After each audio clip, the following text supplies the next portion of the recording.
Joseph, welcome on the podcast. Hey, Rafe. Thank you for welcoming me.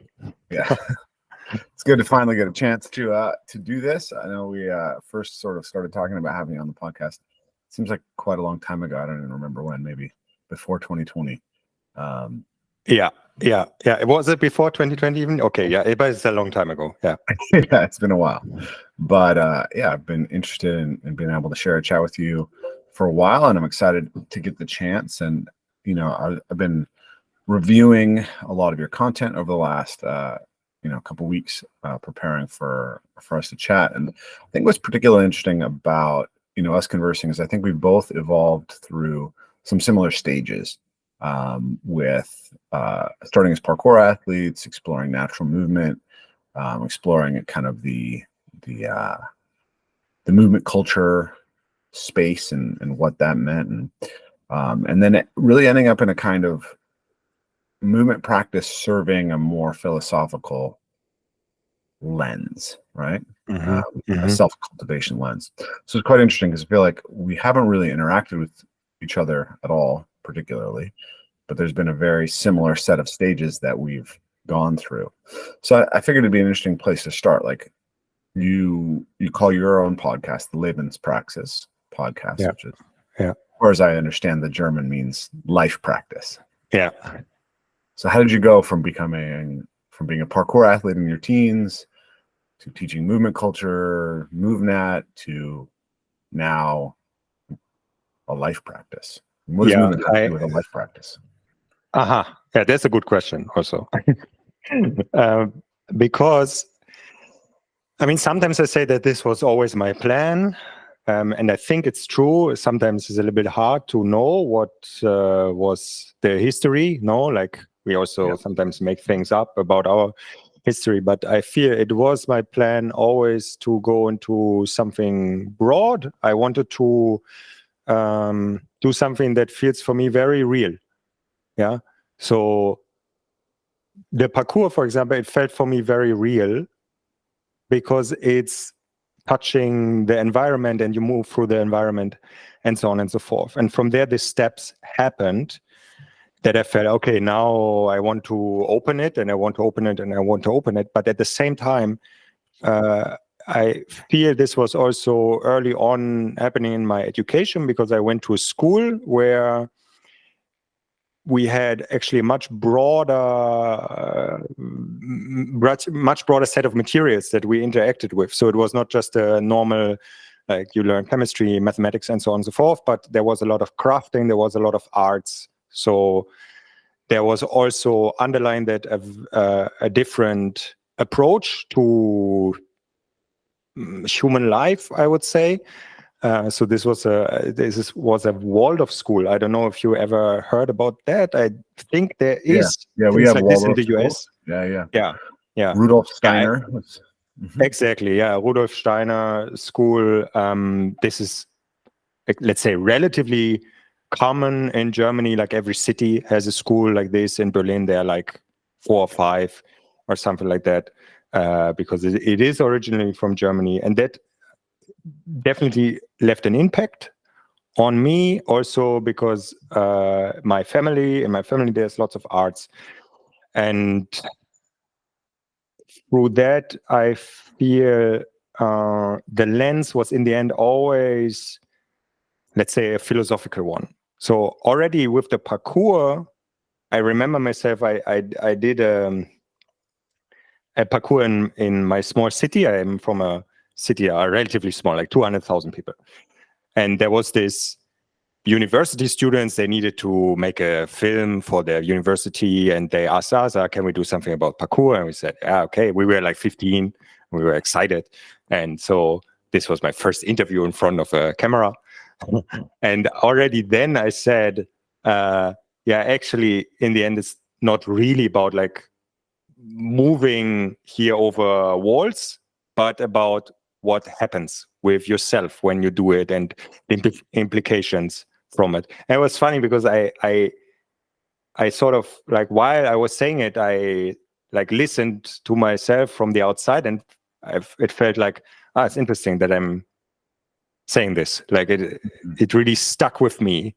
Like it was an important moment where I said this to someone in front of me, what is really important for me. And that definitely stayed with me. That I would say the movement, for example, to get back to that question, is important for me mainly like in my teaching, because it's happening so little also in our society nowadays. This is sometimes I tell people, if we would live in a more natural setting, I think the movement practice that I would do with people would be much reduced. It's like nowadays I feel that's important. But in my own practice, I practice this so much for so many years, and I move, of course, and every day, and I feel how much I'm connected to this. Like this morning, I did a run, like just like nothing complex. I just was running, but really connected with myself doing it. Like I felt, okay, how am I breathing? Yeah, how am I stepping? How can I relax? And so on. And this was with me for the whole day. Yeah, where I did more like work and things with my children and so on and so forth. But I'm very connected to the power of it. But my practice is, in the end, not about movement. Mm-hmm. So would you say that was kind of always the ethos behind your practice, or did that evolve over time, or a continuing recognition that you were sort of seeking something through movement that was not itself movement? I'm not 100% sure, actually. I think there was both. Like I was very interested in developing myself in the movement, like in developing some skills and so on. Like that was important for me.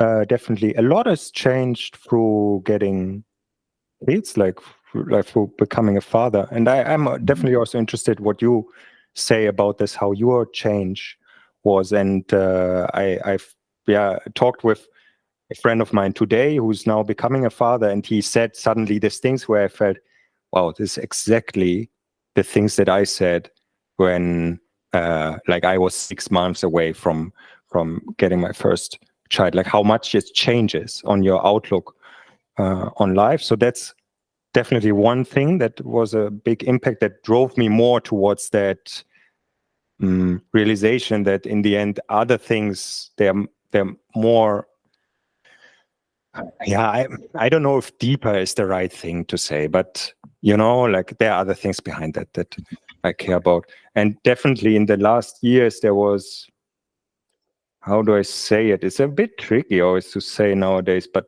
there's some sort of a spiritual, maybe even religious component in that I explore through my practice and through my doing. But it's a bit, I'm slowly starting to talk a little bit more about that. Germany is very, very secular. And it's a bit, I am always a bit careful with how I say it. I grew up also very secular, and I try to find the words to what I feel inside and to my connection with the world, or with, I would say, something that is beyond ourselves, something that is bigger than ourselves. And that's definitely something that happened that was not there so much before. Like, because like the first times I was introduced to, things like meditation or something like this when I was 18.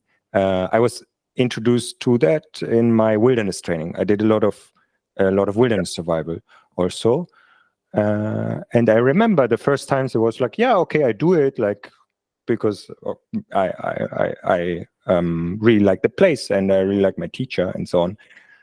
But I was much more interested in making fire and all this stuff, of course. And that's changed so much through time. I feel like I'm going the normal path, I'm going the normal path of becoming older, and it changes what I what's important for me. How was that for you, Rafe? Is that similar? I think so. It's funny. There's a few little thoughts popping up. So the first time I ever really like heard your name, like I think I had seen even one of your parkour videos many years ago, but I spoke with Craig Mallet when I was visiting, and he told me that he, like, of all the people within the MoveNat community, he really liked you, and you were very German, like everything's super precise, super like directed. You had a really clear goal, and you were like really into the wilderness skills, and somehow that he was like, he wanted us to meet for some reason because of that. And then I think you've also worked with my friend Ben Metter, so it was just interesting to kind of like have these things. But I also would say that I'm also exploring religion for sure. It was quite interesting because I was just at this conference called ARC, the Association for Responsible Citizenship, which was organized around Jordan Peterson. Jordan Peterson's been a big influence on my work. It was interesting because the first time I'd seen him in person in a long time, and like I've heard so much of his stuff so often that it's kind of boring now. Like some of it is, it's just sort of like, it's the same. It's like, I just heard the message too many times. When he goes exploring, it's very interesting. But when he gives the stuff that he's talked about before, it's like, I've absorbed it. But I watched it with some friends, one of his talks, and I was like, and it struck me like, oh, I've forgotten how much that impacted me, right? But then I also forgot why I was ready to be interested in Jordan before I found Jordan,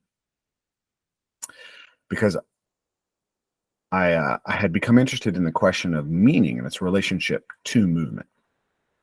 And so I was in, when you talked about that moment of like looking at yourself, saying something and being like, oh, that's interesting that I would choose to say that. What's coming out of me right there? For me, a really big moment like that was being on a since defunct podcast called the Good Mover podcast, I think, by Justin Goodhart. And I can't remember what he said, but I told him, I think the ultimate purpose of a movement practice is to unlock deeply meaningful experiences. And I was like, okay, was I already influenced by Jordan when I said that? Or was I groping towards something that then Jordan would give me language for?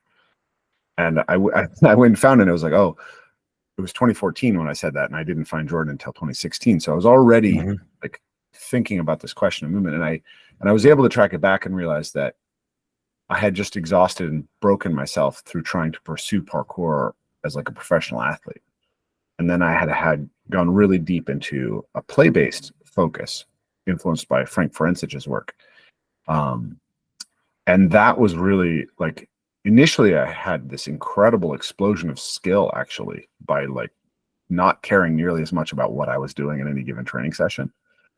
But then it was like I became too impulsive, and like some of the consistent work that needed to get done wasn't getting done, and the play focus was not enough. And so I needed to take on this bigger picture. And that's when I discovered this idea of like meaning. Meaning is what oriented me. And then since then I've like, yeah, I've started exploring. Through Jordan, I came into the idea of the heroic, right? That parkour is like a hero's journey.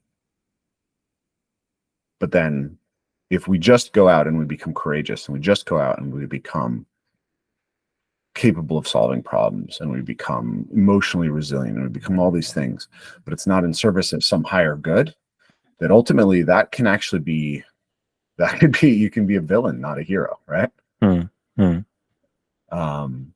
then in order to be oriented to the good, you have to kind of have a highest value, which for me is the love that tries to bring good into being. So I don't know. Sorry, I'm kind of all over the place with that answer, it feels like, but there's a lot to that. Yeah, definitely. Yeah, I feel connected to that a lot. Like I was always very I felt always very connected to exploring like morals and ethics It was always very important for me to be very clear about that. Also, like something I work together in a team with Mariana, a woman from Brazil, and sometimes she tells me, "Joseph, you are so Christian," and she says it as a joke a little bit, and because she knows like my values are. It's not because I went to church or something like this. When I grew up, I never went to church, but it's I mean, still my family was very clear about values, yeah, and it came also like very natural for me. And that was also like, I liked that in the parkour also, that at least we had always this code, no, like you don't want to break anything, you want to respect people, and like let's be a force for good. Like we show how the city or the environment can be also used, and we want to do it in a positive way, that there's a positive perception of this. Like it was not punk. It was not punk. Like it was not about, you know, like being like outside of society or something like this. It was more of opening this for society and showing, hey, it's also possible to do that. Like you can also go up this wall instead of around. And I feel very connected to that idea of saying, hey, actually what we shall practice is the good, or the connection, the positive, however, the love, however you want to say it, like whatever word, but this, like our values. Yeah, and I hope that this is also through my practice with people, that this is also happening. Yeah, and sometimes I'm thinking, shall I talk more about this? Shall this be a bigger topic, or shall it be a little bit more in between the lines? You know, like, because you don't want to be like, in German we say, Moralprediger, this like moral priest of morals, you know? Yeah. It's like a bit of a negative term. Yeah, but I mean, we have so many conflicts in our world. Can we support in somehow like being in the loop of solving some of these conflicts? If we're moving from one of the ways that some of my students have described what I'm doing to me, and said that what they want to do is kind of in alignment with what they see me doing, is this idea of making parkour a wisdom practice. Right? It's like, okay, so parkour is a practice that young men take on, and young women, but really, 90% of it is young men, or 80% of it is young men. And it's attractive because it's a testing grounds, right? And it's a way of seeing how strong you are, and how strong you can become, and how courageous you are. But there's kind of a point at which you realize that that's not something you can serve forever, right? You're not going to get stronger forever. You're not going to do bigger jumps forever. You figure out that you can jump between a building, and it's amazing. And then 10 years later, you're like, what am I still getting out of this? Is there a way to grow in the practice such that it now delivers for a young man, maybe courage is the thing that they're most needing to cultivate in themselves. But for a father, maybe it's something very different. And can the practice continue to be a source for that for you? And if so, how do you orient around it? And I think ultimately, if we want it to be a wisdom practice, we want it to be a life practice. Whatever these practices are, movement, culture, parkour, they do have to have an ethical dimension. And that's something that I guess I've struggled with, because like my upbringing. So I imagine you ran into some of this, because Rudolf Steiner and the Waldorf schools are definitely associated with the counterculture for us in the States. But right, I grew up in the hippie counterculture. Mm-hmm. There's a lot of orientation towards spiritual awakening within the hippie counterculture. A lot of meditation, a lot of yoga, a lot of exploration of sexuality. But there was very little deep consideration of the trade-offs in ethics and how to become ethical and how to act morally, it felt like. And there was a lot of what I perceived as spiritual bypassing, right? My dad cheated on my mom and kind of neglected his relationship with me and my siblings. And, everyone was pretty pissed at him, in our teens. And he would say to us, you create your own reality. And I would say, yeah, you created this reality. Your actions created a reality where all the people who are closest to you resent you. And he was able to learn and become a much more moral and ethical person and heal those relationships, later in his life. But that was very characteristic for me of the counterculture. And so it was something that I was always very hesitant of. And like you, when I discovered parkour, it was not punk. That was a big thing, right? Mm-hmm. Like we were often sort of compared to skateboarding, but skateboarding was very like, damn the man, screw society, if we're destructive, whatever. And what I loved about parkour in the beginning was it was not like that at all, right? It was like, we're trying to be, I thought of parkour as kind of the anti-Fight Club, right? Like, the movie Fight Club, there was that idea, like, there's something that we need, we need to go out there and test ourselves. But there was a self-destructive impulse, which is Fight Club. And there's the inverse of it, which is a self-cultivation impulse. Yes, you can go test yourself, but you can test yourself in a way that's actually aimed at becoming the type of person who can serve society better. And that ethic was there at the beginning of parkour and was very attractive. But as I've kind of moved through the community, I've seen in the movement community, in the yoga community, in the fitness community, to a lesser degree the parkour community, but even the parkour community, there's a lot of bad ethics, right? A lot of people who are taking advantage of the idealism of young people, a lot of people who are taking sexual advantage of students. And so that question of how do we articulate ethics and how do we live up to them and how do we cultivate people who can live them, I think is it's a very fundamental question to something like a life practice. Yeah, and in that sense, the cultivation of empathy and the cultivation of being able to sense how someone else is feeling or might feel, that's such an basic, crucial thing.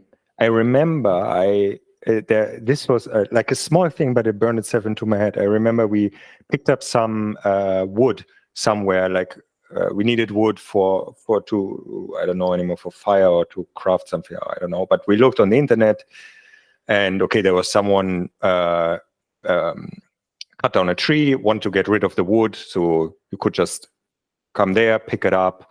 No one was there. Also, you just say, okay, yeah, you can go on the property, just take it. And I remember we were taking it, and one of the guys I was with was like I was saying, okay, should we put this wood over there? So because it's very heavy, and then the guy has an easier time because if it lays here, you need to put it somewhere else. And they said, yeah, come on, like that's his problem. And I thought, yeah, but I mean, of course we don't have to do that, but if I imagine myself being that person that owns this property and I come home and I see these people have considered like where to put that, and it helps me a lot. So easily we make a better world because we're just thinking about the other people. But in this moment, I realized, and it's a guy I spend a lot of time with and that I feel very close and respect a lot. But at this moment, I felt like, hey, what's going on? Like, why are you not on? Why do we even have to discuss that?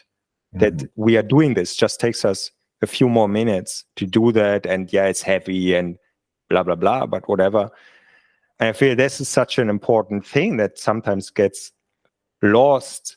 How, how are we acting in our society? And can we act in a way that this is actually happening? Yeah, this respecting other people, even if I don't have to. Like I don't necessarily get something,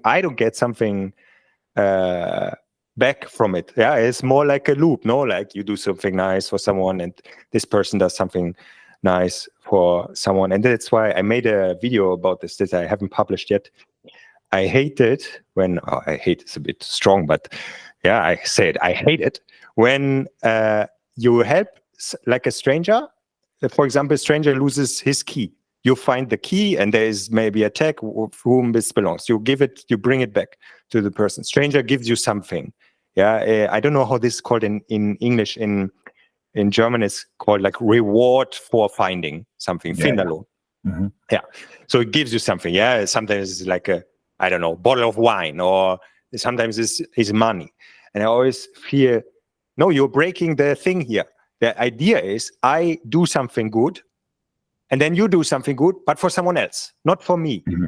Yeah. And we create this endless loop in society. And of course, we need also direct exchange. Like I couldn't be able to work if it would be just if I would have to wait until it comes back to me. Or maybe that would work if we would all be like this. Could be. But of course, in my daily life, I need to ask for money for my work. But on the side of this, in our free time, I think it's very nice to have this the stone pushed, that someone gets and then brings it to the next one, or the stone of gift of a gift. Yeah, and I feel also like this what you said, this journey through time, and what I also said, and where I said, I feel I'm just doing the normal path. That this is something that is broken a little bit in society, and you talk a lot about this. I think that what happens nowadays, like you are a little child, then you come to school, and in school they tell you, okay, you have to learn this, you get out of school when you're 16 or 18, and now you might directly like start your job training or start to learn your profession. You go to university and so on. And on this physical side, there's never really a proper development. No, this is very often missing. It's just not happening. Like it's never really this thing happening where then the other things automatically come, I would say, like this connection to spiritual ideas and so on and so forth. It's like in yoga where I feel, it's like in this old yoga scriptures, there's only one asana. Yeah. Mm-hmm. And all this other things is contemporary. And I feel, actually, and in the normal yoga, there's all this other stuff like ethics and blah, blah, blah, blah. Yeah. And isn't it that the people back then had already went a very different path through the world, like, physically, and what they see, like the input, the sensory input, like for all this, for all senses, of course, and how they were dealing with the world and the primal stresses they had of like having not enough to eat and being cold and so on and so forth. And they experience all of this, and and on top of that, then comes the yoga, and then comes the pranayama and breathing and the enlightenment and so on and so forth. And this whole base is just missing nowadays for so many people. And then you have people, okay, they have basically never went to a proper physical education. Or I talked with Marcello today, and he used the term physical, how do you say, physical literacy, I think. Physical literacy. Never got to physical literacy. And then you do your asanas and you do your meditation and so on. But the step before you didn't do. Yeah, I've thought about this in reference to like the martial arts, right? I don't know if this is true, but like there's a theory I had some years ago, which is like traditional karate and some of the things you do in traditional karate. it really clearly doesn't work now, right? But maybe it works better if you've been in a lot of fights and you've been in and you've roughhoused a lot and you've had some hardship. And then it's like your mind can imagine what's happening. You can see through the form to what's underneath it. But when you remove all of the actual like childhood fisticuffs and you remove all of the childhood rough and tumble play, it's like the forms, they have no, they just disappear into nothing, right? And we become obsessed with things that actually have nothing to do with anything. We can't see them for what they are. It's right? an interesting question. Yeah, it's cool. I've been, Ramsey Dewey and various other people have been saying, like, we think Tai Chi or Okinawan karate, these movements, we think they're striking movements, but they're not. They're grappling movements, right? And so because we didn't wrestle and we just focused on the forms, we actually completely misunderstood what the movements are even for. So like a low block in karate, it's completely impossible as a response to a striking attack, but it works great to strip a grip in a grappling exchange. And so there's this idea of a kind of like an implicit foundation that our philosophical practices or our movement practices are based on, that we don't recognize when it's lost, right? So if you live in an ecology where every kid climbs trees, then the baseline physical literacy is very different, and the way that you can educate that student is very different. And if you apply the same sort of pedagogy to a student base that's never seen a tree, you're not going to get the same result. Yes. Yeah. Full stop. Yeah. Yeah. It's so important. Like, it's so easy to say it, but that's one of the big problems, no, that we are engaging with at the moment. Like exactly this problem. Yeah. So it's interesting because you said earlier that, well, I think you have this question, maybe I have this question as well, which is, we're starting from a physical base, a physical literacy base. We're saying this is lost and it's necessary. We're going to start here. And then as we develop as teachers, we start to think, well, this is great, but I mean, it really doesn't matter, right? It matters and it also doesn't matter. It's like, I'm going to do this jump. Like, will my life be fundamentally transformed if I can do the jump or I can't do the jump? It really is. It's pretty immaterial, right? So you go home to your kids and like, is your ability to love and show up for your kids impacted by that jump? And the answer can be no, right? And then if you spend a lot of time and a lot of energy and a lot of thought saying, okay, I have to do this jump, I have to accomplish this thing, I'm going to do a double corkscrew, and all your time and energy and obsession is going into this, and it's got no impact on how you show up as a father, maybe it's actually like an addiction. It's not even not additive, but it's actually negative. Definitely. And I think that this can happen. Issue. Yeah, I think this can happen. And so I've come to believe that we have to consider every practice that is transformative as actually possessed of both a shadow side and a productive side, right? I've seen it in parkour, right? Like, I think parkour has the potential to be extraordinarily positive in development. And I still love to train parkour. I'm going to go tonight and do a parkour session. And I don't know if it's going to make me a wiser person, but it's going to make me happy. And I'm going to enjoy it.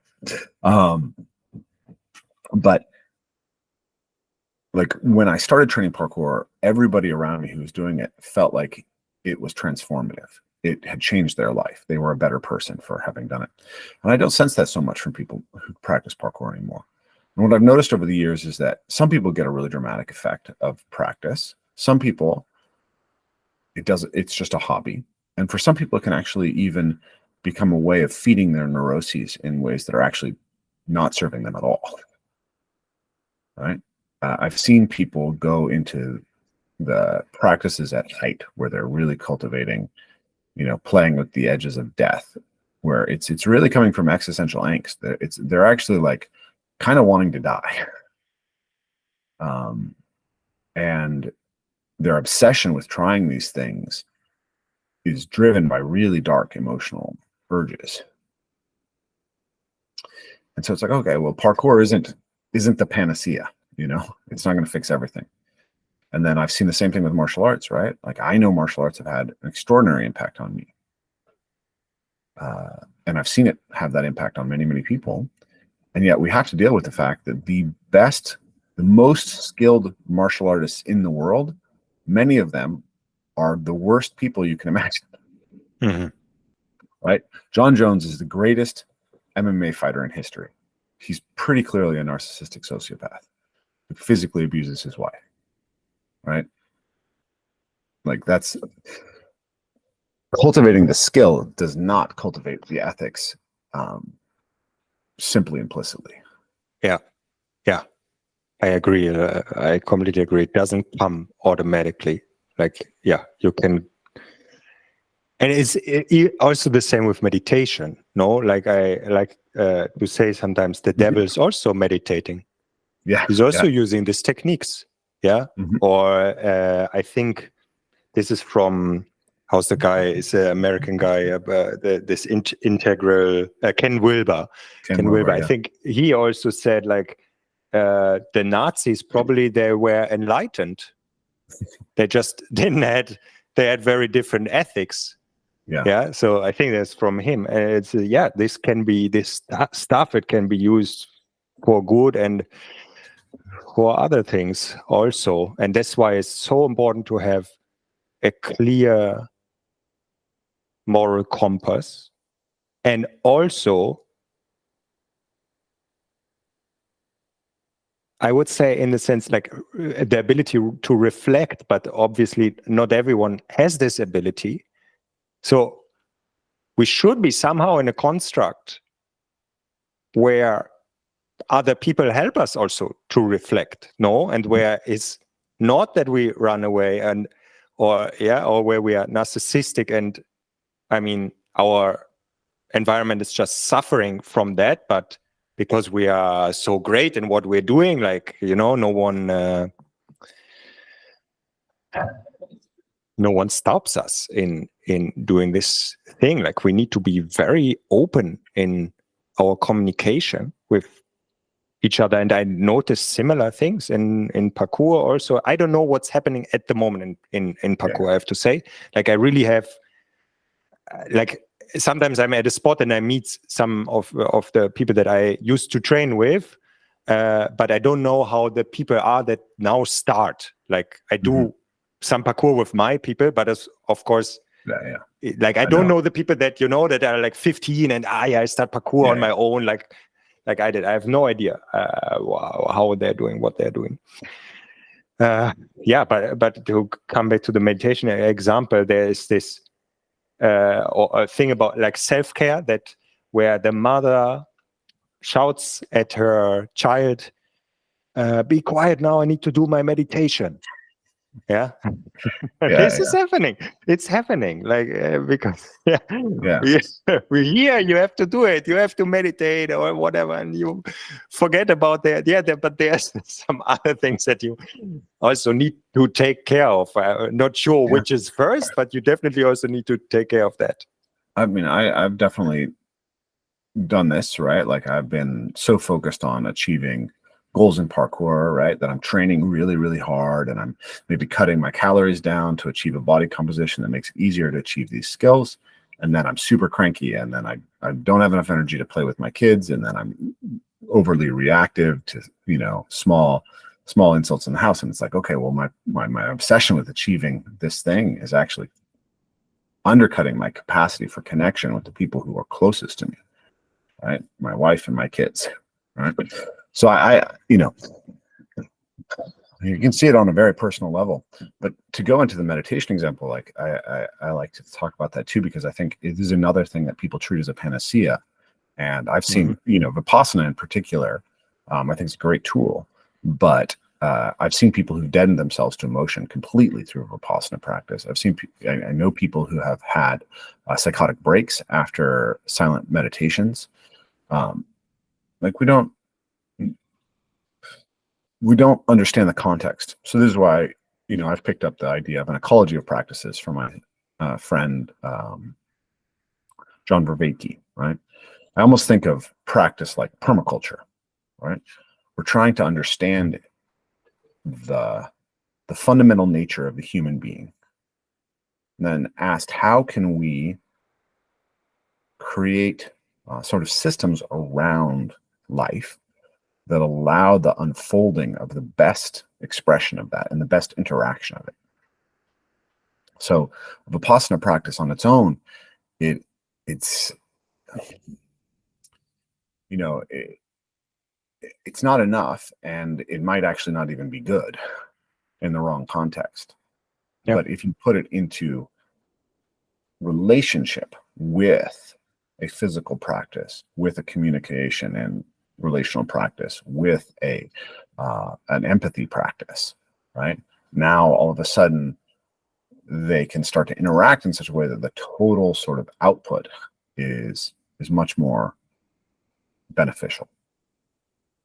And so I was watching your video on the map of the physical practice this morning, and you talked about locomotion, manipulation, dance, combat, and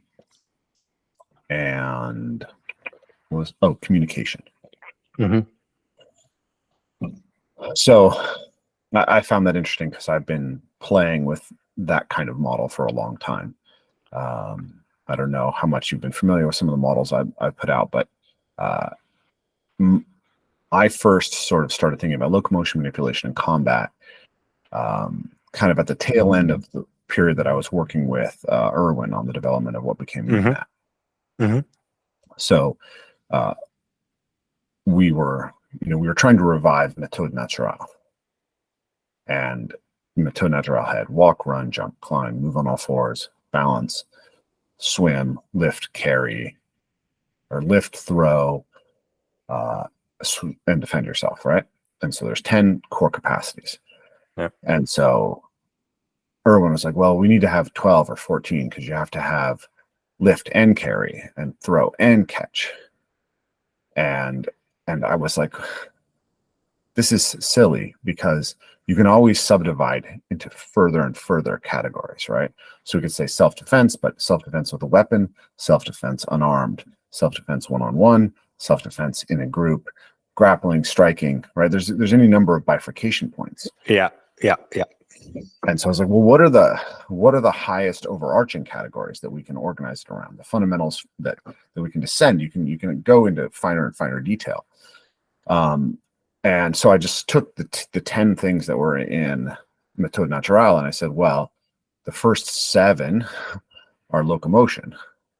The next 2 are manipulation, and the last one's defense, right? And then I recognized that if you look at how life plays itself out, we always are going to have more locomotive demands than manipulative demands, and combative demands are going to be the least frequent, right? They also tend to have a kind of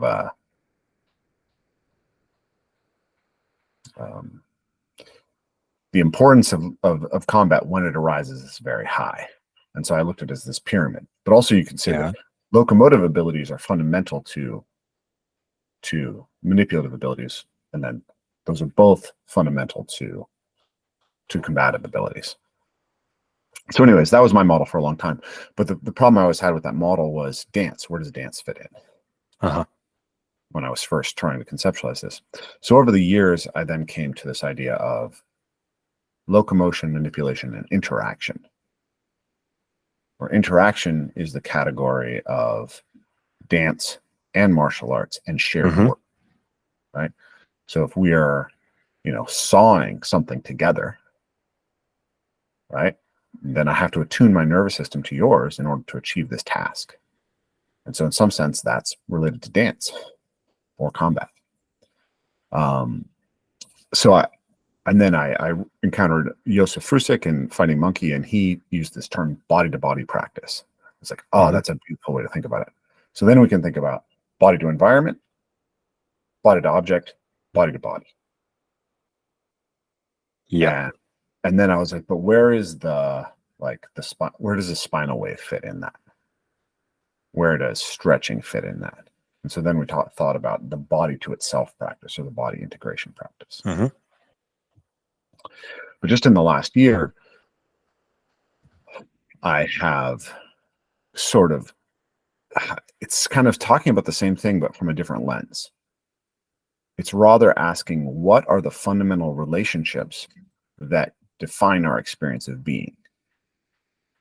And if we think about that, you have the relationships that are internal to yourself. And this was actually partially inspired by something Ido said on the Andrew Huberman podcast.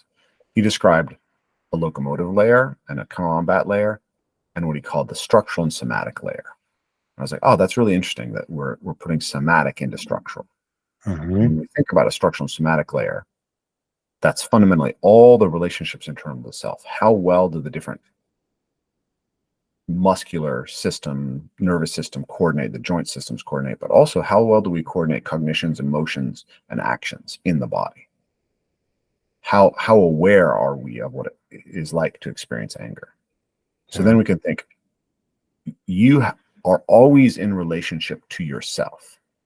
And if you think about like the massive modularity model of cognition, where we're basically like a bunch of different, almost competing personas in the mind, then we're like, even cognition itself is dialogical. It's relational between different aspects of the self.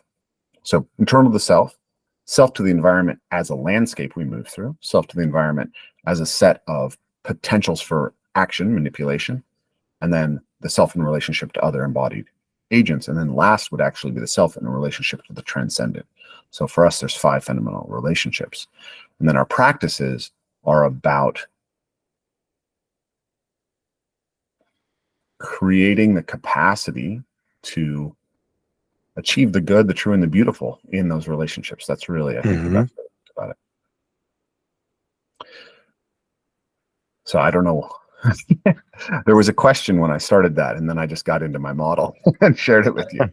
But thank you for sharing. It's very interesting to hear. I can relate to it a lot. It's nice. Yeah. It's beautiful. And so I think, because we were talking about how do we avoid the shadow side of different practices? Yeah. Right.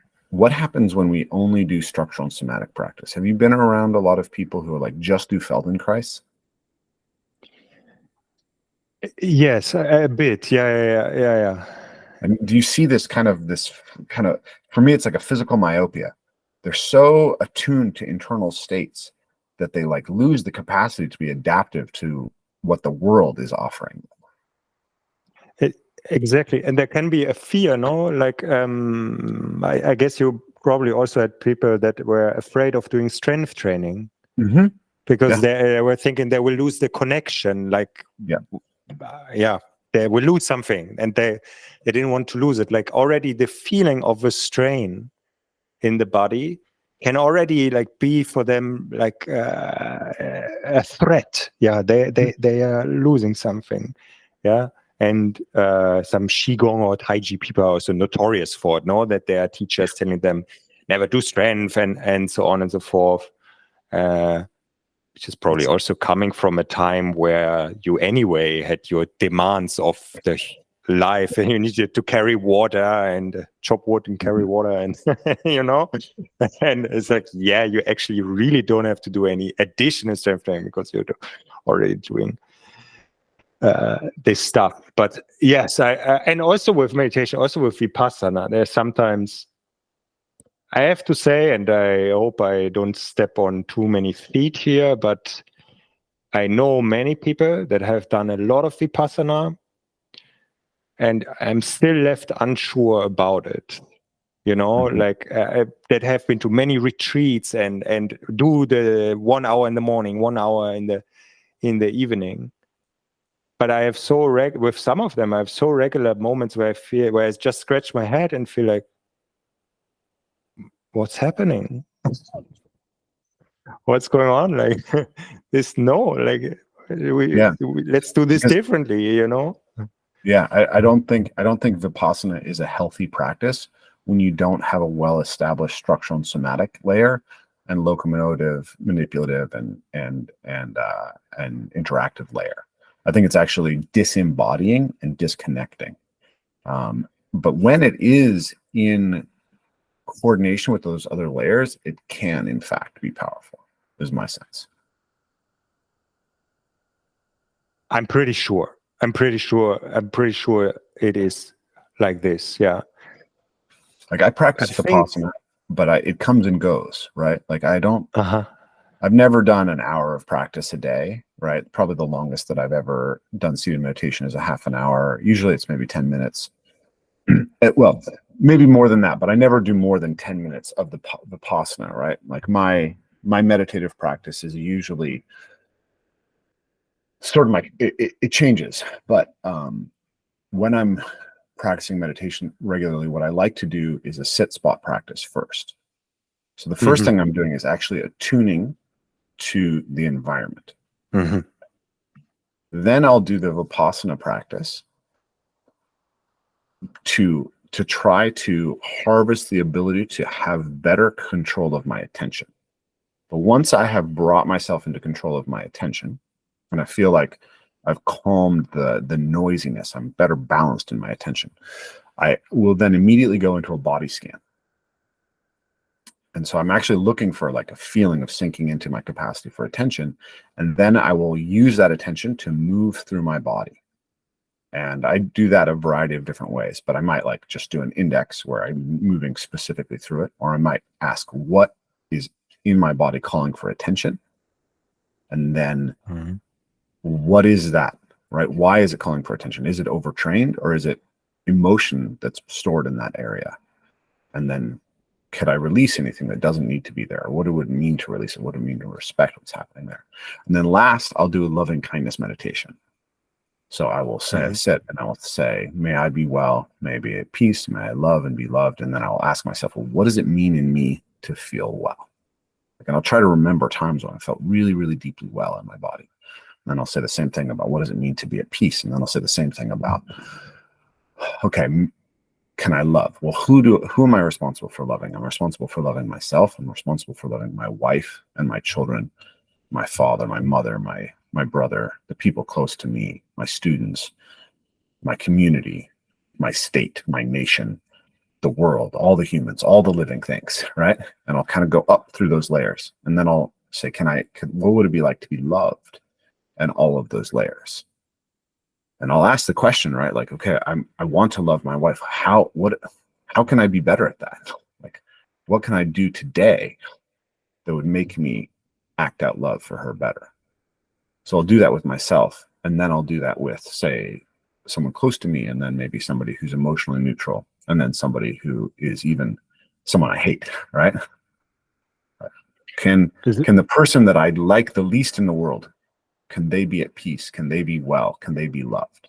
And I don't do that all the time. Usually I only make it through myself. But that's sort of the ecology of meditation practices that I like to install. And I find it's really, really interesting to have the body scan in direct relationship to the Vipassana. Why? Because the Vipassana, it feels like takes me out of my body. But it gives me a capacity that allows me to go better into my body if I use it properly. Yeah, I find it also interesting how you say that the last thing is basically that you reconnect, with the world around you. Like you think about your connection with other people, and you think about other people, because that's what love is, It's connection between us. So yeah, I feel that because what I see that can happen, there could be like a dark side of all these practices, maybe not just meditation or whatever. It's like the retreating, like retreating from the world and retreating from retreating the world and from the actual problems that you maybe face with, like you said, with the parkour guy, that like that is sort of disintegrating themselves from the actual society in that sense. So it's a bit tricky. Like, I mean, I can also understand to disconnect a little bit from this world. Yeah, I mean, it can be useful, right? We need separation sometimes, but we have to understand what it's in service of. Like the example I always give people who listen to my podcast are probably sick of this example, but I'm going to give it again. I love parkour because it teaches courage, right? And it teaches courage, and it teaches respect for truth, right? Like you have to accept that there's reality out there when you do parkour, because you either can do the jump or you can't do the jump. And if you think you can do the jump and you can't, then you get punished by reality. Reality says, hey, I'm here. You can't just impose your ideas on me. And so you look at a jump and you get to feel afraid. And then you get to do a process of how you overcome that fear. And if you use that right, you get to take it into other parts of your life. But what I've seen is that you can actually use it to bullshit yourself. You can say, hey, clearly I'm courageous because I can do this jump, but actually I don't have the courage to have the difficult relationship conversation that I need to have. Mm-hmm. Exactly. Yeah. The carryover is not there automatically. And I like one of my friends, Philip. He was one of the first guys in Germany that started parkour. He once said this to me, and I liked it so much. He said to me, Joseph, actually, I don't think I can solve problems better now through this years of practice of parkour. He's such a honest and humble guy. I liked it so much. He was not into like saying this, and we can then solve other problems. Because we can overcome obstacles. So it becomes metaphorical and so on. Yeah. And it was so honest of that. Yeah, actually, I don't think I can solve any other things better through all this. It was great. Yeah, we had there was a naive expectation that the transfer would be automatic. Yes. When the community started. Now, hopefully, we're at the maturity level of saying, how would we set up a practice such that we get the best bleed between those practices so that it delivers who we want to be? But it's interesting to me that you kind of went right away to the religious question at the beginning of this talk, right? It seems to be on the surface for you, because I think ultimately, in some sense, that we can't actually have these questions very well if we don't have a highest good that we're aimed at. And what is ethics subsidiary to? Yeah, exactly. Like where does it come from? Like what's the root? Yeah, exactly. I mean, we have these things inside of us and we extrapolate it. No, like small children, they already know about fairness. They don't know about justice, but they know about fairness. Mm-hmm. Just naturally, they say, that's unfair and so on. And no one needs to teach them about that. Yeah, maybe there's, in that sense, things that come from the bottom and things that come from the top. Yeah. Like, and we are in between the earth and in between the heavens. In the heavens, yeah, exactly. And for me, at the moment, it's also interesting to explore because there's such differences in the world, also in approaches. Like there's these different religions, for example, and they can be very different. No, like the Asian approach. There is of course things that overlap with the Abrahamic religions, but they can also differ tremendously from each other. And it's interesting to look into this and also see like where is things matching and what is the synthesis of these things also with Native American ethics and or religion or way of approaching things that I was introduced to from the wilderness stuff because my wilderness teacher in Germany is a student of Tom Brown Jr. So so there's also, like, I mean, there are quite a few teachers in Germany that went to Tom Brown, and there's now also through that there's sort of tradition of approaching things in a more Native American style in Germany, and how wilderness things are taught. And that was for me also very, very crucial. Like this idea there about the spirit that moves for all things. I found that so beautiful. That directly resonated with me. You know, it was directly like, there's no resistance, because many people, if you say the word God, this in Germany, it creates directly resistance. So I started to just say it also, and I explained, like, okay, just don't think about a guy with a beard in the sky. Just stop it for a moment. Just don't think about anything, any persona. Just use the word.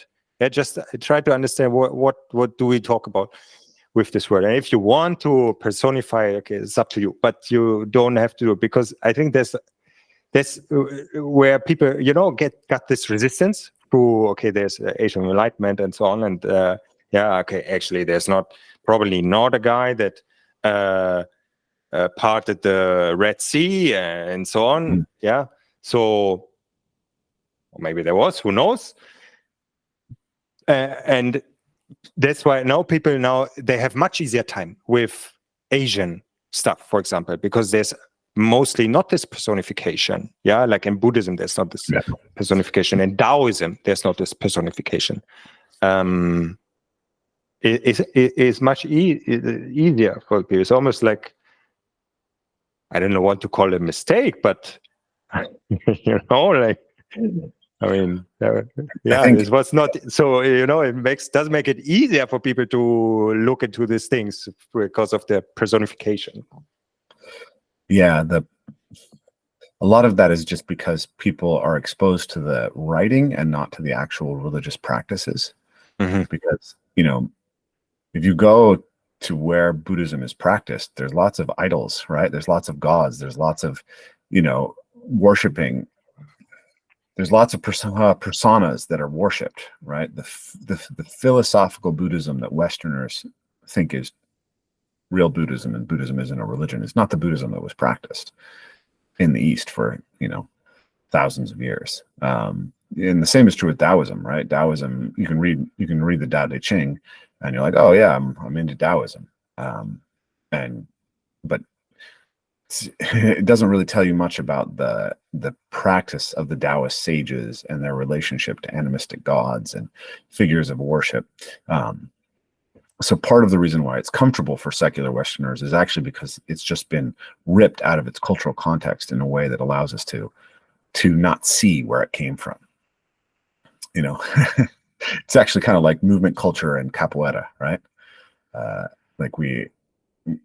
If you only encounter movement culture, then you don't realize where most of these locomotor patterns come from. But capoeira is a much messier and less rational thing to encounter in many ways. But I also think it's actually much more of a culture. And ultimately, it's an interesting one because, capoeira, like our traditional religions, it's got some really dark flaws in it. The traditional street culture of capoeira is not so ethical, right? Being a malandrago is and the teachers are always like all the let's say Brazilians, but all the Brazilian capoeira teachers in Germany that where I have students where they practice with a Brazilian teacher in Germany, they always tell stories. It's like always, and blah, blah, blah, blah, blah, blah. So there's an interesting, like, how do we engage with that, the real messy, fully embodied, deep tradition of capoeira, and try to ascend sort of out of some of its dark dynamics without gutting it of what made it so profound, right? Like, I look at a lot of movement culture and I just find it so to me, it's like a misdirection, right? It's like, okay, so if your goal is to be good at solving movement problems, patterns are not the solution, right? Games are the solution. So if you take all the patterns out of capoeira and you get rid of the game and you get rid of the music and you get rid of the like a live partner interaction, you've gotten rid of most of what actually makes you an adaptive athlete out of it. Yeah. It's I think it's a question rational. about stages also, no? Like in which stage are the people? And it's always the question, like always when I, like, let's say I talk about some improvisation exercise or improvisation proposition. And then there's always the question in the room, is this for beginners already? Or is this for advanced people and so on? And I have to say, yeah, it depends. Like it can, like technically everyone can do it, but in the mind, not everyone can do it. There's so much, let's say, rehabilitation, no, that we also have to do that. I feel there's sometimes is a bit of a difficult juggle. Yeah, I agree with you completely saying, okay, like if you just practice fixed patterns, obviously it doesn't lead to movement proficiency. And then the other question that arises is, how do we help people to start? Shall we directly start with games and improvisation or not? And it's like, in the end, it's an individual, like, I mean, the best thing is to say, probably it's individual. Like if you have someone and sometimes you give them a improvisation task and you feel, oh, okay, like it just doesn't work. Like this person just needs to do push-ups because they will not, they're so far away from moving freely because they're traumatized from their school physical education and so on and so forth. But to get people there, like fighting monkey style, no, where it's like this very like lots of these partner games and so on. I agree. That's ultimately what will create the, how do you say, the physicality that can flow, that can move freely, that can interact, and so on and so forth. Yesterday, well, just one more sentence. Yesterday, I saw I scrolled through Instagram and there was this. I think it was an ad of someone. I don't know what it was about in the end, but yeah, he was like, I don't know, showing that he was fit, and then he was like doing push-ups, and from the push-ups he did something else, running or whatever. But the way he walked to the push-up was with this tension style. So for the people that are just listening, so with this, the arms a little bit away from the body, a bit like this chicken, like this bodybuilding style. And I saw it and I thought, oh, yeah, like this is where it got completely like, that's where it got completely wrong. Like, and where we don't even realize anymore what's the problem is that we're doing push-ups, but then you walk towards the push-up, like you have like a big problem, and this burned itself. I'm very, very happy that I saw this video because it burned itself so much now into my brain that I thought, I never want to be like this. I never want to be like this. I never want to be like this. I never want to be like this. So I think there's two issues there though that you're highlighting. So he walks, so let's say he's walking to the, you see a fitness influencer, right? Imagine he's ripped, his huge pecs and shoulders and abs. He's walking up to this thing and you see that he's puffed out, right? He's stiff, his lats are spread. Is he like that because he's adopted the tensioning patterns that work in high tension exercises in something that's not a high tension exercise, gait? Or is he like that because he's projecting an image and and looking puffed out is what's attractive to the audience, right? So like you see that's not a good stable, that's not a good way to be moving such that you could actually solve movement problems well. But somebody else sees impressive physical specimen. Yeah, it's I just wanted to highlight that what you just said. It's it's an interesting phenomena, no? Like the people that are maybe not so much in the topic, they see it and they feel, oh, that's very impressive. And someone is further in it. It's all like, I would say, okay, when I was like 14, maybe that also impressed me. But now I'm so far further that it's actually like someone that is, like super soft Tai Chi guy that can do push-ups is so much more impressive than this like dudes, and it's a bit like this Andrew Tate thing where you also feel like, when I was 14, I've also found this impressive to, I don't know, drive these cars and say you are super smart and all this stuff, but now you just think, okay, it's a bit silly what's happening here. Yeah, for sure. Yeah. I wanted to go back a couple steps to improvisation and beginners.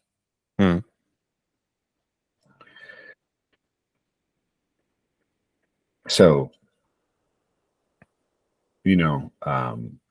my understanding of like Ido Portal style movement culture of 5 years ago, 10 years ago, not the current iteration, but the iteration that sort of spread around the world was 6 months, a year of just strength and preparation and joint integrity and mobility work, and then you can start working on patterns, and then maybe later down the road you get to do improvisation.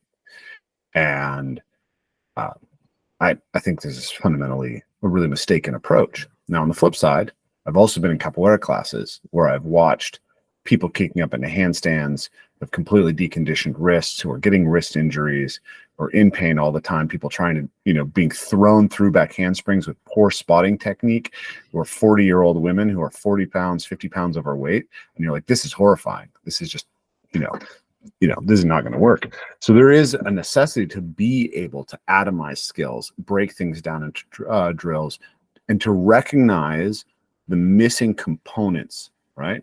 To look at an athlete and say, you just don't have the mobility right now to do the skill that you're working towards, or you just don't have the strength. But on the flip side, what we've done is we've taken on this idea of how can we train at the highest level of complexity that allows us to derive whatever the adaptation is. So we need a mechanical model and a structural model to understand where the needed adaptation is. But then rather than just treat everything as these like super simplified drills that you're building up from or super simplified exercises, it's like, well, can I actually get that by constraining the task such that it's safe enough that I can be open and playful and alive and get a bigger set of benefits from it? So like, I love Joseph's work and Linda's work. Sometimes the games feel like they scale too fast.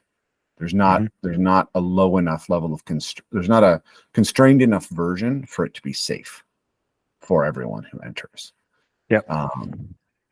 There are people in workshop where it's just too much for them. Like, but it's difficult, of course. Like because you have this high level people in the workshop, and you have this. I have to say, the last time I've been in the workshop from Joseph Linda was 5 years ago. So yeah, me too. I need to say that.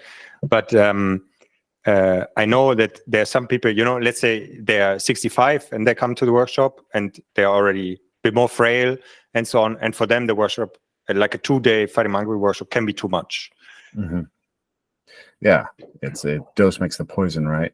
But I think that, and I think that's a really good caveat. Like, I know that Joseph and Linda have been growing a lot as coaches because they came from working with very highly competent dancers, and now they're working more with general population. And I'm sure that their model has gotten a lot better in that ability to meet the needs of less advanced students.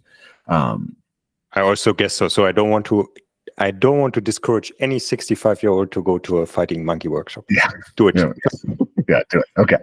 So, when I encountered them and I saw that, and I said, okay, well, some of these games I really like. Is there a way that I can can constrain them a little bit more.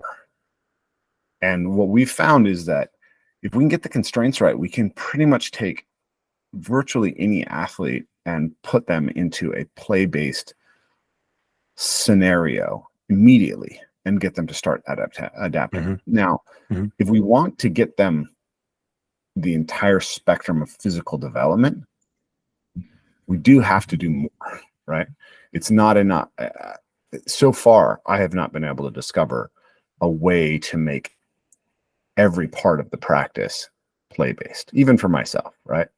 Like right now, I'm going into the gym and I am squatting and I am doing muscle ups and I am doing Nordic hamstring curls, and it's not fun. I don't love it. On Tuesday, I tweaked my ankle, and so I had what would normally be a parkour training day for me, and I made it a strength training day. I skipped ahead and did my strength training for the week on that day. But then I had to go to the parkour gym to train my kids. It's a ninja gym, but anyways. So I was there, and there was all of my training partners were there having a freaking great time. It was so hard to be like, I'm too fatigued to train right now. You guys are having a great time. I had to do this boring stuff in the gym today. But it works, right? It's like right now, that is the most efficient pathway to solidifying the adaptations that allow me to play the way that I like to play. Yeah. And, I spend 6 months a year basically, or 4 months a year, not doing any strength training. So, I can do it. So there is a balance between these, like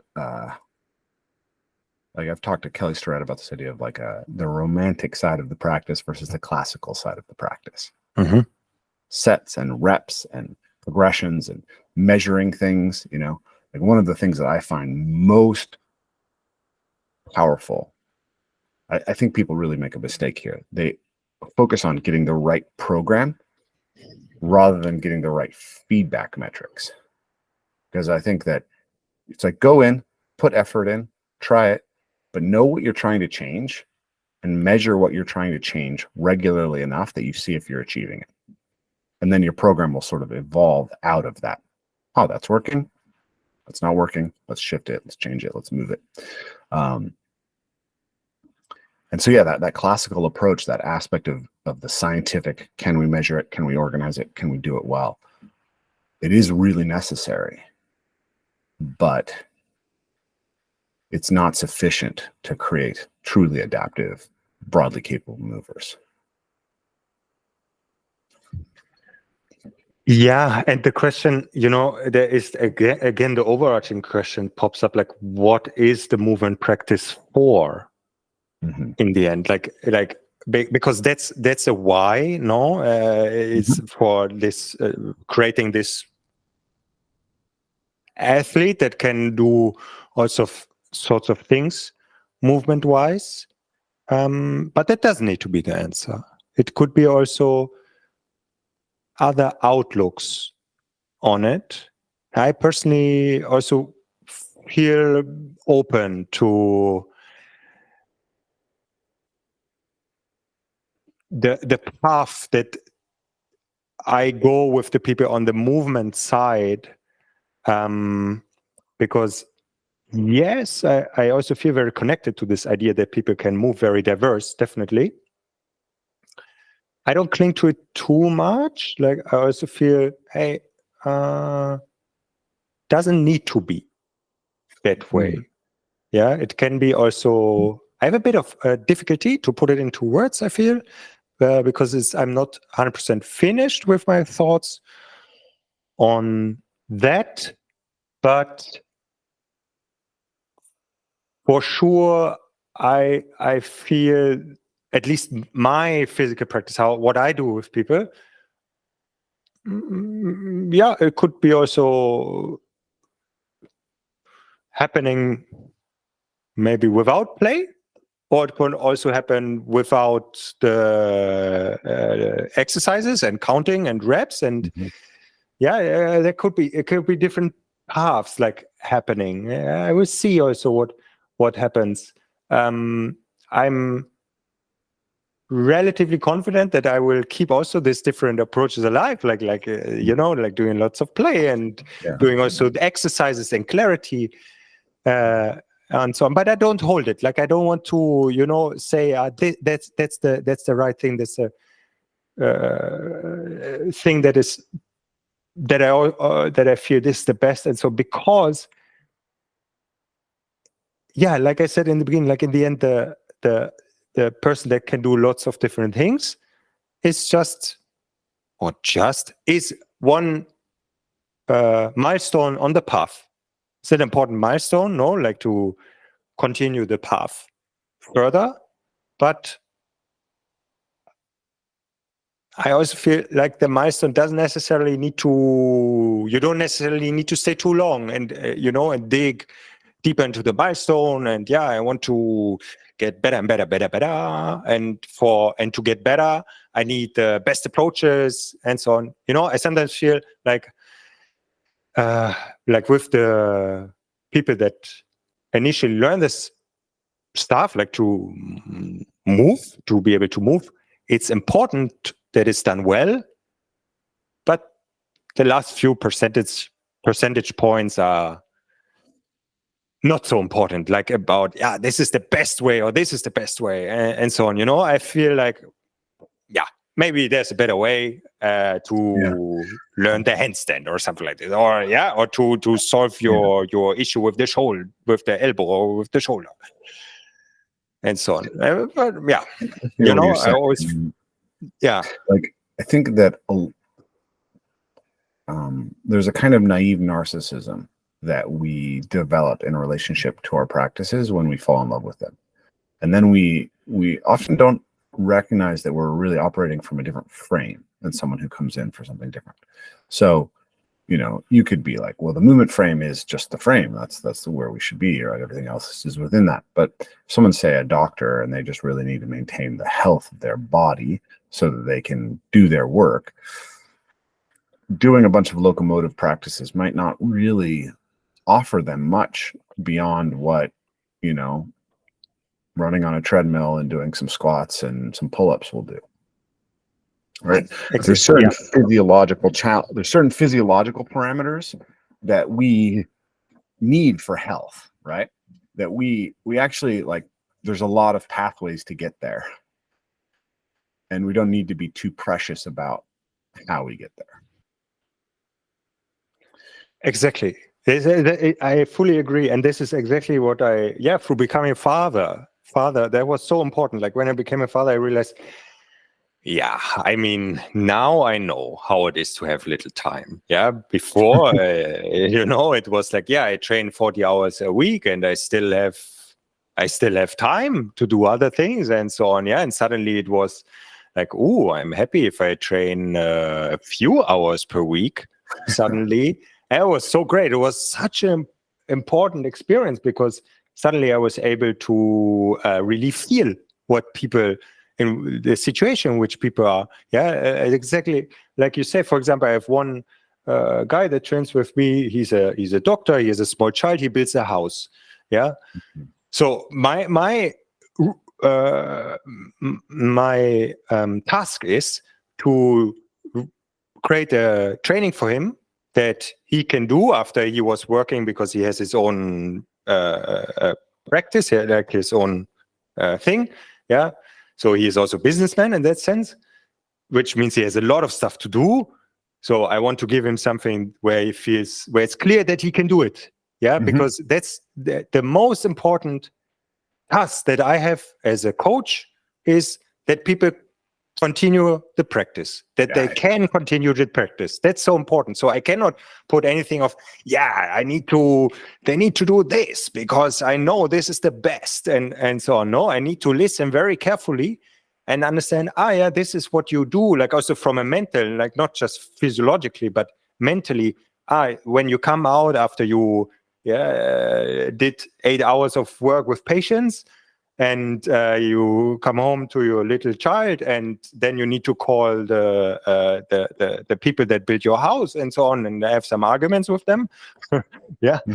What practice then that is like maybe half an hour is good for you to do, and then at the same time to get a good bunch of what you said, this things that we need for our health. No, like, okay, instead of running inside on the treadmill, if possible, could you run outside?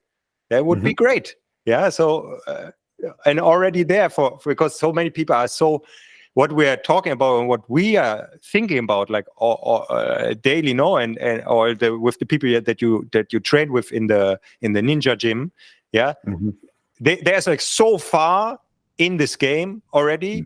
Like I a few days, like last week, I had such a nice training with someone, like a personal session with someone where I felt like, wow, this person knows nothing and is so refreshing.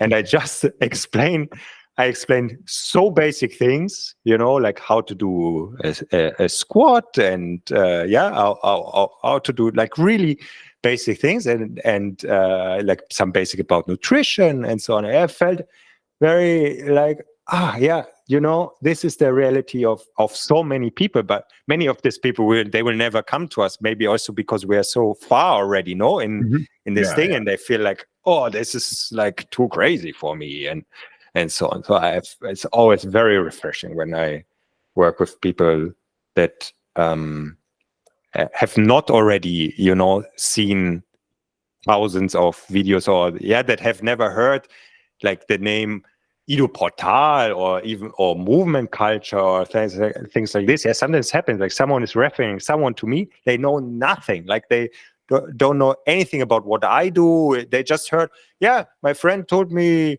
I should come to you and I want to do some training and so on. It's really it's interesting because like I don't really have a personal training practice, right? So my teaching is predominantly done through these long retreats, and the advantage of a long retreat is that I can go very deeply into many different practices, so we can present something that's really holistic. And people report that like being able to put all these practices into coordination across a retreat like that is extraordinarily life-changing.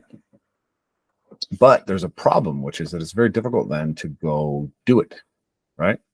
Like outside of the context of the retreat container, it's actually hard to find time in your week to have a structural and somatic practice and a parkour practice and a nature connection practice and a martial arts practice and a manipulative practice and a contemplative practice and a communication practice, right? It's like, okay, well, like, this is becoming quite a lot to try and coordinate.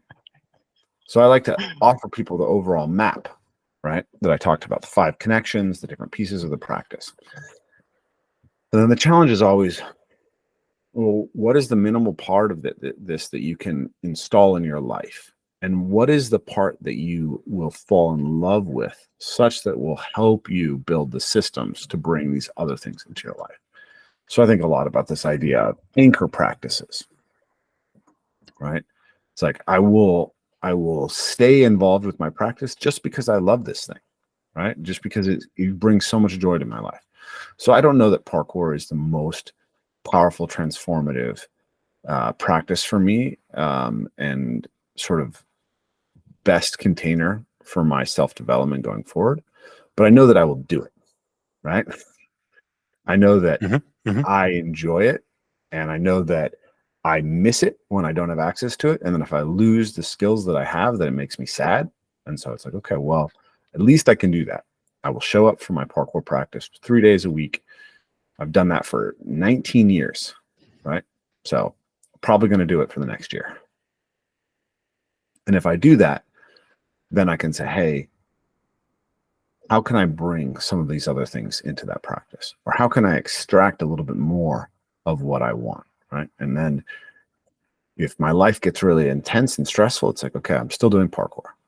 If my life has more spaciousness, then it's like, okay, now I'm going to reinstall my meditative practice. Now I'm going to reinstall my combative practice. Now I'm going to go out and get some dance training. And then if everything's too intense to do anything but the absolute minimum, then at least a couple days a week, I'm out doing parkour. And if I'm out doing parkour, maybe I can incorporate a little bit of the dance. Maybe I can find someone who will do a little bit of sparring with me.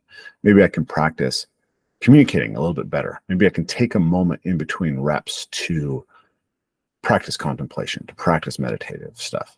And so by having that one anchor practice, and you know, I very much recognize that parkour is not everyone's anchor practice. It's my anchor practice.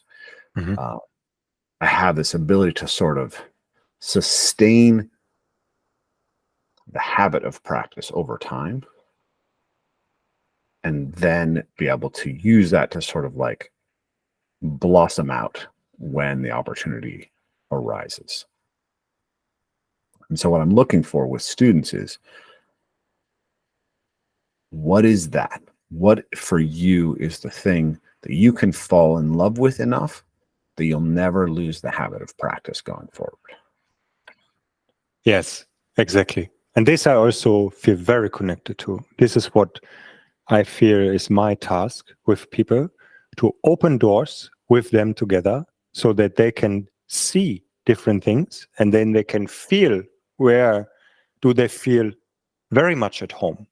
And that can be on the movement spectrum, but also on the other spectrums that I do with people, like wilderness, or philosophical stuff, or introducing them to different crafting things or artistic, like art things, and so on. So that opening the doors, because I feel this is what my school did for me.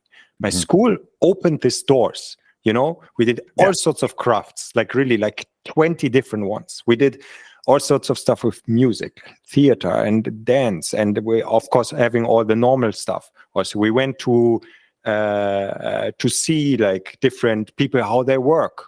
Yeah, and we did all sorts of different practical, how do you say, like, traveling to different places and so on. And this was like, when I did it, when I was there as a student, I didn't always appreciate this. But after I realized, wow, for example, in the crafting, everything I already did a little bit, you know, like all sorts of stuff with wood. I worked with metal. I worked with like all sorts of things with cloth and sewing and knitting and making directly from the wool from the sheep, like making the string, like everything I already did a little bit, you know. So now I can always come somewhere with this confidence, like when there is crafting, is like, I already did so many stuff. Of course I can, I have already a connection, no? Like when you learn a new language and it connects to your language, like if it's similar to English, like like German is very similar to English, or French is very similar to English. Okay, I have a connection. I have confidence. I can actually learn the Chinese very far away. So I feel a little bit less confident. It feels a little bit more difficult. Okay, but this nice confidence is open doors through like a wide movement practice also. No, that was also, I mean, that's what's also always Ido's vision, to have that thing that you can go to everyone and play with them. You can go into the dance class and so on. And he really helped me with that, I have to say. And with in the time that I practiced with him, and he did it also nicely sometimes. I remember the first time I went to a dance class, contemporary dance class, he just told me, Joseph, be there tomorrow at 10 o'clock at this location. Okay, just come. And then we go upstairs and there's a dance class happening. I liked it how he was doing it, that he didn't tell me, you know, like he didn't allow me to have any fear or to drop out or something like this. It was directly like, okay, don't tell him, and we just go, and that's it. And it was good. And I have to I can be also critical about Ido's work, but I have to say also one positive thing about it here. I can say many positive things, but I have to say what he did well when I was practicing with him, and it can be a critique also. There comes a moment later now, but he was thinking in this long horizons. So when he was practicing with us, he was saying, okay, this year we are doing this. Yeah, this is our focus. Yeah, this topic. Yeah, next year will be this, and so on. So he was thinking of this very long horizons, and there was a thing that was different from people that were seeing this movement culture and seeing there are all sorts of things, and that were directly trying to practice everything. This really stuck with me also. And I like to talk with people about this long game and saying, hey, actually, think about if everything is going well, like how much longer do you have to live? Let's say you're like 35. Okay, you might become 85. Yeah, if you're male, maybe a bit less because males are a little bit stupid, so they die sooner. And but okay, you have 50 more years. Yeah, great. It's wonderful if you can think in this long things, because think about it now. If you would start practice the violin now, and you still have 50 years to practice, like wow, like But so many people, they never do a new practice, no, when they are like after 25 or something like this. Yeah. But you still have so much time to do things. And actually, if you start in 10 years, you still have 40 years. I mean, that shouldn't be something you tell yourself all the time, that you still have so much time. But actually, it also means, hey, if I practice this at the moment, that's okay. And in 5 years, I will do this, or in 10 years, I will do something like this. Because I have people that are like, oh, I want to do this and this and this and everything at the same time. Yeah. And a few months later, they have a little burnout, let's say, because they're trying to do too many things and they realize it doesn't really work. Like I don't progress properly in the things because I cannot devote enough time to the stuff.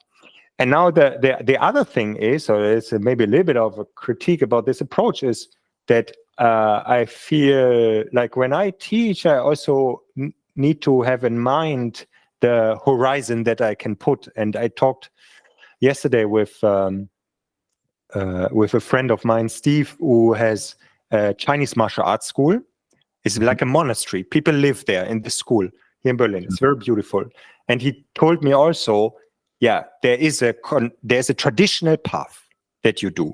This traditional path, it takes like 10 years or something like this to go from here to there. A bit like when Joseph Bartz, I still laugh about it, where you have this tamping, I think it's called, one hand is like this and one hand like this. And then someone asked in the workshop, can we also do the other way? Can we also do like this hand up and that hand down? Because I realize you always have it like this. And he says, yes, you can change, but only every 8 to 10 years. Something like this, he said. It's nice. But then on the other hand, Steve also, he told me yesterday, he said, yeah, but I have to think about the horizon as well. Like most people will not stay 10 years. So how do I make a package that makes sense, but I have only 3 years, or I have only 1 year, or I have only 2 weeks? Yeah. Yeah. When I stopped my time with Ido, I had this feeling that I cannot move. It was a very weird feeling, that I cannot move really practically. Of course, I was able to do parkour, at least to my level, and bouldering I did a lot. Yeah, I felt confident with climbing. And I did martial arts starting when I was 13, but I still felt like, wow, now for years I haven't really practiced much actual martial arts, But I felt like, yeah, we have also practiced lots of dance, but also in a way, there was a gap, I felt like, maybe we should have went into clubs in the evening also, or to martial arts gyms and practice much more with people there. Like, it was a weird feeling for me. Like, of course, it was not entirely true. Like, I could do things, I had experience in all this different stuff, but I felt a bit like, I did all this exercise and I have the strength. I can do one-arm chin-up. Yeah, I was able also to do a little bit one-arm handstand, and so on, and all this stuff, and flexibility, blah, blah, blah, blah, blah. But this is when I did a first version of this video that you watched, this map. I did a first version like some years ago. That's just 10 minutes long, where I emphasize this, that, hey, this stuff, and I created this workshop called Dancing, Fighting Locomotion, Crafting, where I really emphasize, this practical stuff. This I want to emphasize so much more. Practical things, really stuff. And I think that's also your criticism as well. Yeah, absolutely. I mean, I think there's a lot of people who come out of movement culture virtuosic in a series of skills that actually have very low transfer. If you know, I think in that video you were talking about choose skills that have a lot of close cousins, and I would go beyond that. Actually, I want skills that have asymmetric relationships. So if you get good at tumbling in gymnastics, it will help you on high bar and rings and parallel bars, but you'll get very little transfer from the rings to tumbling. So there's asymmetry in skill development.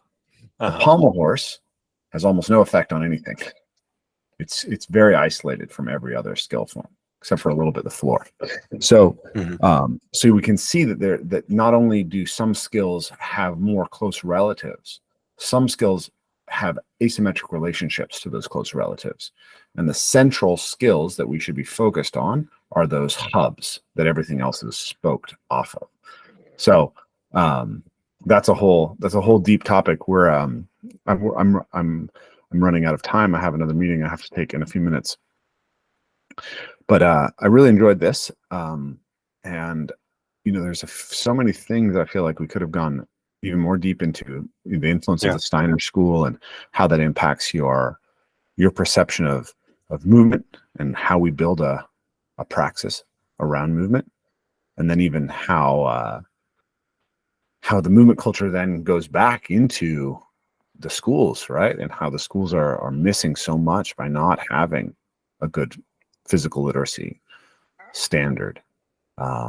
And what is the good that this is all aimed at, right? That was a deep point in the conversation. And then what is this map of what a good, really well formulated movement practice looks like, right? There's some brilliant, I mean, you know, Ido's added a tremendous amount of powerful insight into this community. Joseph's added a tremendous amount of powerful insight in this community. Methode Naturale. I would highlight a thinker from Austria, Margaret Streicher. If you haven't checked out her work, you know, maybe you can find it in the German, and that would be really cool. But hopefully we're able to come up with better models now. And I think that there's real critiques of some of those models that we can benefit from. So it's fun to be involved in the conversation, you know, to see this happening. I've spoken with you, I've spoken with Bren Vizirolu, I've spoken with Rodrigo Salolima, and it's like there's some interesting things. I really enjoyed your conversation with Aaron Martin as well. Soft acrobatics. It's like the very interesting things in the philosophy or the pedagogical principles around movement. And then also the connection of the movement culture into the philosophical realm. So I feel like we brushed across a lot of topics, and there's a lot of things we could have gone deeper in, and maybe we'll have an opportunity to do that in the future. Yeah. Go ahead. Final comments.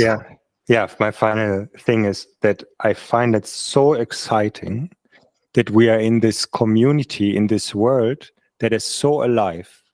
There's so many open questions. There's so many things that are so like mobile and liquid.